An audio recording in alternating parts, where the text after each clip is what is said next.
हाँ, भोर भोर ओढ़ी के कुसुम रंग चदरी सूती के सेजरिया नजरिया काहे तो नजरिया काहे फेरेलू हो गुजरिया नजरिया काहे फेरेलू हो गुजरिया। यही धनंजय धड़कन के सॉन्ग पे लेके आए हैं आप लोग के लिए होली सॉन्ग।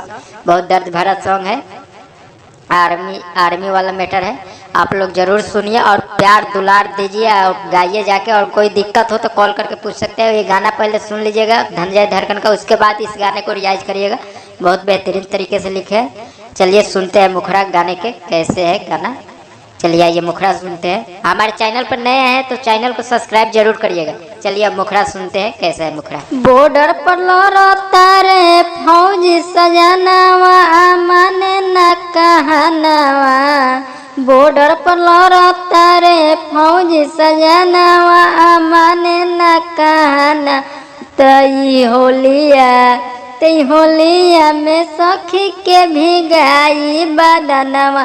ई होलिया में सखी के भिगाई बदन हो सभे के घरे रही है सजनवा। ई होलिया में तई होलिया में सखी के भिगाई बदनवा।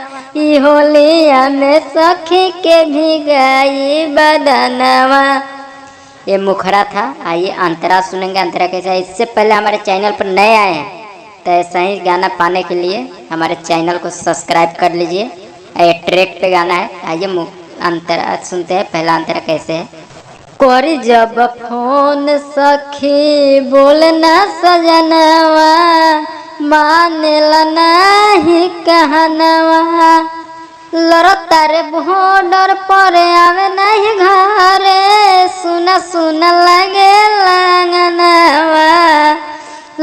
कोरी जब फोन सखी बोलना सजनवा मानेला नहीं कहनवा। लड़ता रे बॉर्डर पर आवे नहीं घरे सुना लगे लगनवा। हो नीक नहीं लगेला भवनवा। ई होलिया सखी के भिगाई बदनवा। ई होलिया में सखी के भिगाई बदनवा। ये पहला अंतरा था। आइए नाम वाला अंतरा सुनते हैं। इससे पहले हमारे चैनल पर नए आए हैं तो प्लीज़ चैनल को सब्सक्राइब करिए। और ये वीडियो को आप पहला बार सुन रहे तो एक बार शेयर जरूर लगाइए आप लोग, क्योंकि हमारे चैनल पर सब्सक्राइब नहीं बढ़, इसलिए चैनल को सब्सक्राइब कराइए। ऐसा ही फुल और फ्री सॉन्ग पाते रहिए।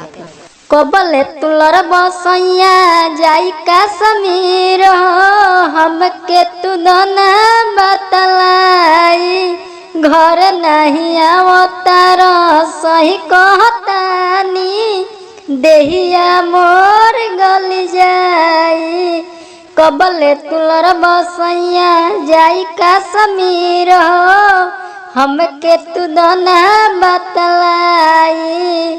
घर नहीं आवतार सही कहतानी देहिया मोर गल जाई। हो राइटर रवि रंजन साथी बावे मोर सजनवा। हो राइटर रवि रंजन साथी बावे मोर सजनवा। ई होलिया में सखी के भिगाई मोर बदनवा। ई होलिया में सखी के भिगाई मोर बदनवा। ई होलिया में सखी के भिगाई मोर बदनवा। ये अंतरा था। जहाँ 2 बार गाए हैं वहाँ 2 बार गाना है, जहाँ 1 बार गाए हैं वहाँ 1 गाना है। आप लोग को अच्छा लगे तो चैनल को हमारे सपोर्ट करो, चैनल को सब्सक्राइब करो। और कोई दिक्कत हो तो फ़ोन करके पता कर सकते हैं। नंबर मेरा तो चल ही रहा होगा, आप लोग को पता ही है। चलिए फिर मिलेंगे, अगला होली लेके आ रहे हैं। आप लोग कमेंट करके बताइए कौन सा गाना चाहिए, किस ट्रैक पे चाहिए, ज़रूर लेके आएंगे हम।